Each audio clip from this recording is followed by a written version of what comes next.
Okay. Right, well, Pam, I will take over, push you aside if you don't mind. It's now time for the entertainment corner. Okay, guys, we are going to try and lighten the mood, but still maintain the message that is there. It will be a powerful one. So right now, I'm actually going to be honoured. Pam mentioned this gentleman earlier. I'm going to be honoured to introduce the winner of Poet of the Year 2019 by the UK entertainment industry. He also puts on a poetry show, the Poetry Jam, and he's a excellent spoken word artist who we had at the Samurai Soiree. Can I welcome, please, Mr. Terrell Lewis? How you doing, Yeah. sir? How are things? Nice to see you again. Oh, thank you guys for having me on the show, man. Much appreciated. Things are we are in unprecedented times at this precise moment, but Indeed. all we can do is just be as productive as possible, and whatever way we can affect change as individuals, I would definitely encourage everybody to play their part in making those positive changes. Yeah, for sure, for sure. So, I mean, talking of that, just in the previous segment, which I believe you were listening to, we were talking about the artistic form. We will go back in your career, but considering like the madness that we're in at the moment, the artistic form, someone as yourself, how do you believe the message can be passed through from poets as yourself and other people in the artistic industry? Well, just in regards to myself, as a spoken word artist, the message can be it's a lot more. Not that rap and other genres of music are not receptive, but in my personal opinion, I would say spoken word and poetry is a little bit more receptive in comparison to the other genres of music. Myself personally, the impact of the messages that I have put out there in a short space of time that I have been on the scene has been absolutely phenomenal. So, when I am writing, a lot of the work that I do produce and put out there is my it's to empower. It's all For about sure. empowerment. And even currently, as we stand at this precise moment, I am working on a collaborative piece with a few other poets. Because basically, at the moment, all I'm seeing is on social media is there's a lot of anger from the people. There's a lot of upset. There's a lot of hate, and which I can obviously appreciate that. But this we need to kind of see a little bit of positive imagery and some positive representation. So I'm just going to inject just a little bit of love with this next visual that I'm currently working on with a selected few of poets as well. No, brilliant. That is fantastic.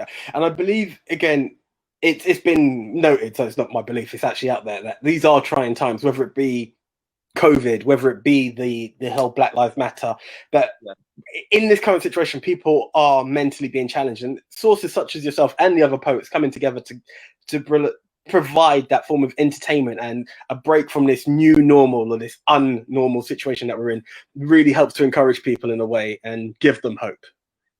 yeah, no, definitely. And as I said, it's nobody's. We were so unprepared for this, even myself. And definitely what I've learned being in this situation is mental stimulation, productivity. Use obviously using this time to reevaluate things that I would consider at a time to be priority, and really evaluate what are the essential things that I need to do. And that's what I definitely encourage everybody else to be doing as well. So for me personally, as a creative, and I've obviously had the benefit of going on furlough as well. So I've had more time to obviously dedicate to my craft as well.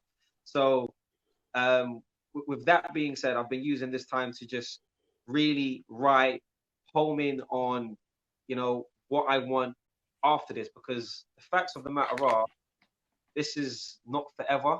And as you can see, we are coming out of it. The government are easing, the restrictions of COVID, etc.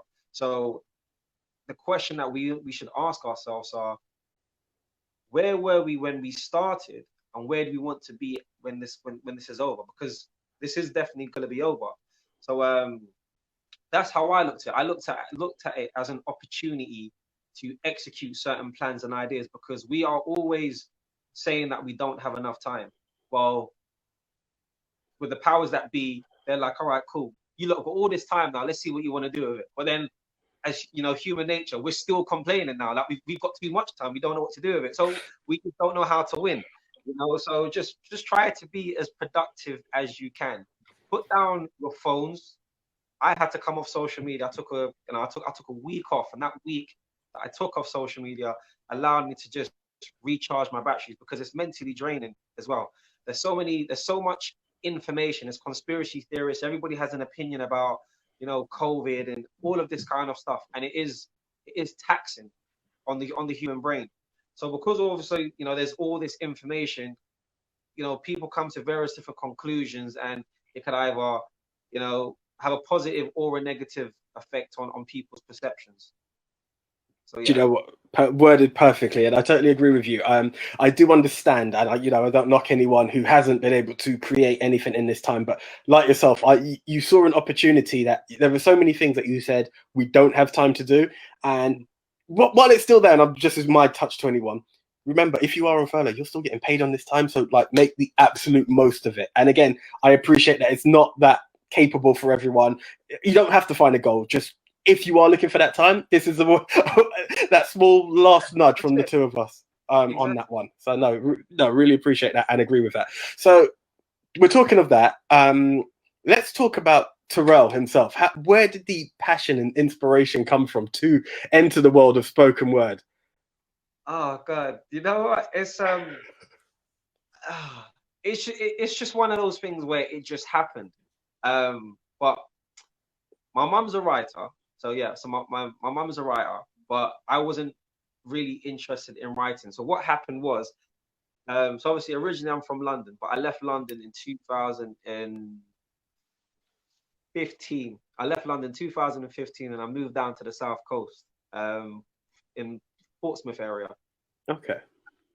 Going from London to Portsmouth was a very difficult transition for myself in terms of I left my entire social network, my friends, family, and was creating a new life down at the south of England. And that transition really took its toll on me mentally. So obviously not having, the close contact with friends or family members, obviously I could call them on the phone, but it was just a little bit different. So my only outlet at the time was writing, and the opportunity came to me. I was in attendance at a party, and I met a gentleman by the name of Max Nelson, who is he was a police officer in the local constabulary in the area, and he's an acoustic guitar player. So me and him got talking, and he invited me to an open mic night. So we went to this open mic night in a place called Chichester, West Sussex, which is near the area of Bognor Regis. It's a very predominantly white area if you haven't heard of it before. So we went to this club. I was the only black person in the building, and he went on stage first, and then he introduced myself to come onto the stage. And the piece that I was going to perform, there was making some references to myself growing up as a black man, etc. Now, for me to perform that piece in front of an all-white crowd, I definitely got uncomfortable because I didn't know if they were going to relate to some of the things that I was going to say, and it just really made me feel uneasy. And then the final nail in the coffin, just before I was about to perform, four elderly white ladies came in and sat at the back, and I was just like, no, I don't want to do this. But I composed myself, I delivered my message, and as soon as I finished, the place erupted. I got standing ovation, clapping, roars, cheers, everything. And then as I was exiting the building, one of the ladies of that group stopped me and asked me if I was a published author. And I said, no, that was my first Wow. time going on stage. So she said, her exact words were, you have a gift, don't stop, keep going. So from that moment there, I was like, all right, let me roll with this for a little bit more. So I started to do more open mic nights, perfect my stage presence, more writing, write more material, and like a year and a bit later, here I am. No, fantastic, fantastic. And you've been doing such great works with that you've even started your own poetry shows actually in Yeah, the UK. yeah, How's that been going for yourself? yeah. So that's good. So myself and a good friend of mine, Kojo the comedian, he's Yes, the yes, yeah. yeah. So he's the producer of the show. So me and him created the Poetry Jam because he's a massive fan of poetry as well. And that platform is obviously just what we wanted to do is we want to give people positive experience into poetry, because a lot of people still don't really understand poetry and spoken word. Even, you know, even myself, before I came into the game, I had my own perception of what it actually is. So the show that we created, it's a blend of poetry, Shakespeare, hip hop, rap. Nice. It's all of those merged into one. And the selected artists that I have or bring on board deliver it, including myself, in such a way that is so captivating, so engaging, that it appeals and engages all listeners of all ages. So if you haven't been to my show, or if you have been to my show and you look in the crowd, the age ranges anywhere from 18 up until late 60s. Fantastic. Because the stories are so versatile and so eclectic. There's something there that will resonate with each person in that room. And that's and that's what, you know, the show's about. It's giving people an experience into spoken word and poetry, because I do feel that there is a misunderstanding between poetry and the rest of the other you know, like genres of music. Because the facts of the matter is, rap stands for rhythm and poetry. You can't have one without the other. Indeed. But a lot No, of people, agree. exactly, but a lot of people just have, you know, their association to poetry as not being cool or not for them, which is absolutely fine. But, you know, come to the show and then make your opinion thereafter. And I'm proud to say that my conversion ratio is very, very high for non-believers. And I suppose that's where the award came last year. You poet Yes, of the year. so the award, what happened was, I I didn't even know I was being nominated. So with that, I was at my house and my phone just kept going off. I was getting all of these notifications through. So I picked up my phone and I looked on Instagram and I saw that I got tagged in a post, and it was obviously UK Entertainment Terrell Lewis Best Poet nominee. And for my background, I'm a sports person, so I'm really competitive. I'm a footballer. And before, once I saw that I was nominated, I knew I was going to win. That was it. That was the only thing I had. No, seriously, I like the mentality. that was the only thing that I had in my mind, that I was going to win. I didn't care about my competition. I didn't look at the competition or who I was up against until after I won the award, until on the night of the ceremony. I didn't care. So once it became once I got made aware that I was being nominated, I ramped it up even more. I put out more videos. I've done more shows. I paid for marketing to, you know, just help reach a lot more people with the work that I was doing. And I just put in so much work to win that award and to be able to win the award. So I won the award in November. This was 10 months into my spoken word journey or career. So I hadn't been doing this a year yet. So this was 10 months into it. You know, you can watch the full video on my Instagram. You can see, you know, when they're reading out the nominees and my reaction to me winning. I went with my parents. My mum and dad accompanied me on the night.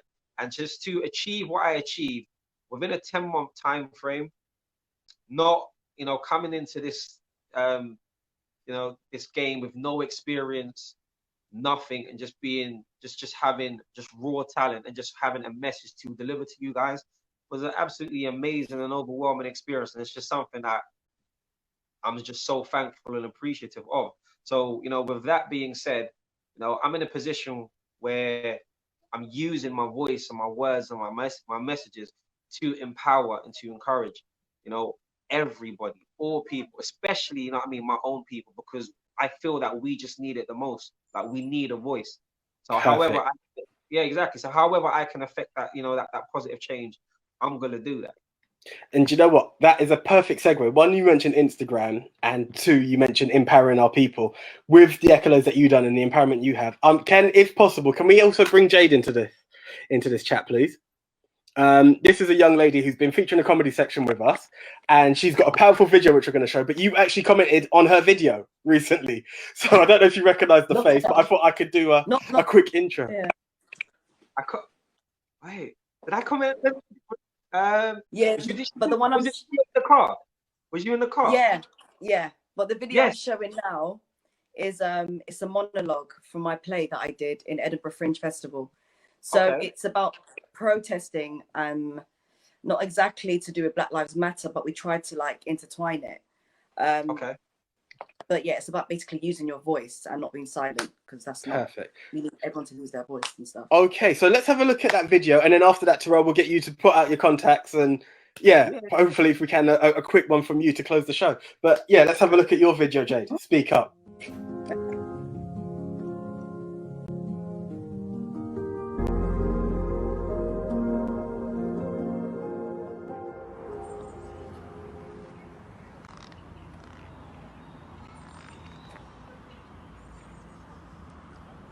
If you want to fight it, then fight.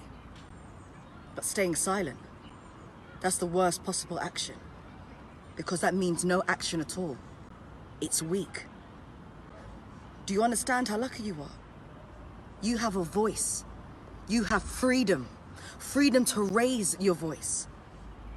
There's a whole other world out there, with hundreds and thousands of girls with nowhere to go. And it's not that their wings are clipped. They didn't even grow wings to begin with.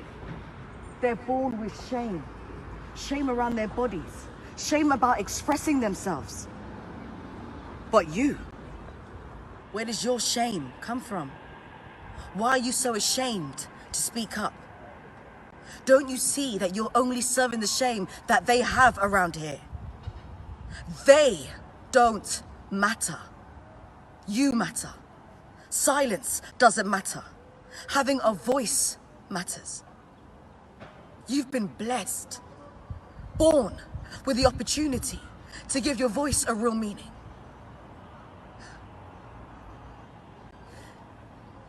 You're just trying to boil the ocean,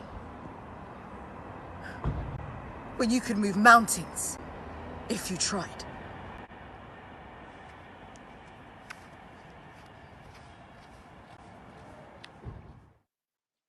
Fantastic. Well done, Jade. Honestly, once again, I just have to put like massive props out to you guys.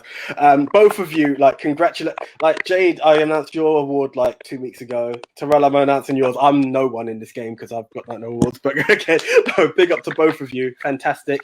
Time is really pressing. Jade, just like, if you can, in like a minute, give us how that all came about, and then Terrell, if we can get your contact info, and I'll be saying my goodbyes from there. Yeah. So it's written by Natalie Ann Boyd, who wrote the whole play. I was the character in the play. I was two characters actually, and in that bit in particular, I was saying to a girl, you know, if you want to protest, use your voice. You know, being silent doesn't help any of the issues. As I was someone who went through, basically, it was genital mutilation that my character suffered with. So it's basically use your voice, you know, don't be silent about these issues. And yeah, so she. Oh, we lost you there, Jade. Yeah. Okay. Oh, we got a bit of a rough connection. Terrell, sorry. Can we just also get your contact details for anyone wanting to know how to get onto you? Any Instas, Facebooks, Twitters? Yeah, that's fine. So my Facebook will be Terrell the Poet. So that's TERRELL the Poet. Instagram is TY_Terrell TERRELL. Those are the two main pages that I've got, and all my other details are held in the bio of those pages. Perfect, guys. Thank you very much, Jade. Definitely next week, Terrell, we will be in contact again, and congratulations to you both on your awards. Yeah, time is running. Pam, I'm going to call you back if possible. Sorry, guys, it's been a bit of a rush one, but it's been such a powerful approach. Just love everything that you guys have done. Absolutely amazing.